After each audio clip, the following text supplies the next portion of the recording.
ஆண்டவராக இயேசு கிறிஸ்து நாமத்திலே உங்களுக்கு என் அன்பின் வாழ்த்துக்கள். இந்த நாளுக்கான இன்றைய மன்னா 1 கொரிந்தியர் புத்தகம் 1ஆம் அதிகாரம் 23வது வசனம், அதனுடைய முதற் பகுதி. நாங்களோ சிலுவையில் அறையப்பட்ட கிறிஸ்துவை பிரசங்கிக்கிறோம். பாருங்க அன்பான கர்த்தருடைய பிள்ளைகளே, பிரசங்கம் என்பது இங்க வேத வசனம் சொல்லுது, நாங்களோ சிலுவையில் அறையப்பட்ட கிறிஸ்துவை பிரசங்கிக்கிறோம். அப்போ ஒரு பிரசங்கம் என்பது ஆசீர்வாதமாய் பேசுவது மாத்திரமல்ல, கிறிஸ்துவை பற்றி பேசுவது அது மாத்திரமல்ல, சிலுவையில் அறையப்பட்ட கிறிஸ்து, அப்போ பாடுகள் எல்லாம் கலந்துதான் ஒரு பிரசங்கம். ஒரு நல்ல ஒரு உணவு என்பது இனிப்பு, புளிப்பு, கார்ப்பு, உவர்ப்பு, துவர்ப்பு, அறுசுவையும் உள்ள ஒரு உணவு தான் சமச்சீர் உணவு. அதுபோல ஒரு செய்தி என்பது காதுக்கு இனிமையா ஆசீர்வாதமா இருப்பா என்று பேசுவது மாத்திரமல்ல, கிறிஸ்துவின் நிமித்தம் நமக்கு வரும் பாடுகள், துன்பங்கள், சந்தோஷம், வாழ்க்கையில எல்லாம் கலந்தது தான்.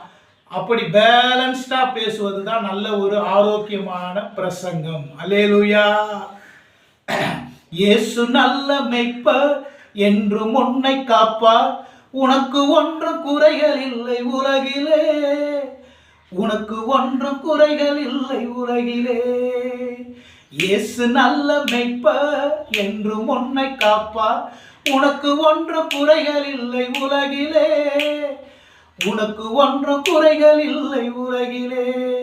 ஆண்டவரே, இதை கேட்கிற ஒவ்வொரு கர்த்தருடைய பிள்ளைகள் ஊழியர்களோடு நீங்க பேசுங்கப்பா.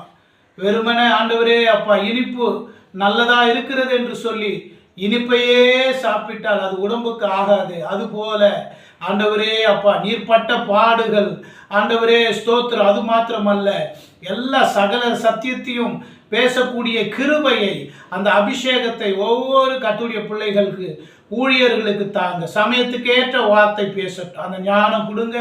ஒவ்வொரு ஊழியர்களை கர்த்தருடைய பிள்ளைகளை அபிஷேகிங்க, பயன்படுத்துங்க, ஆசீர்வதிங்க. உங்களுடைய நாம மாத்திரம் மகிமைப்படட்டும். தாழ்த்துறம்பா இயேசு கிறிஸ்து மூலம் பிதாவே, ஆமென்.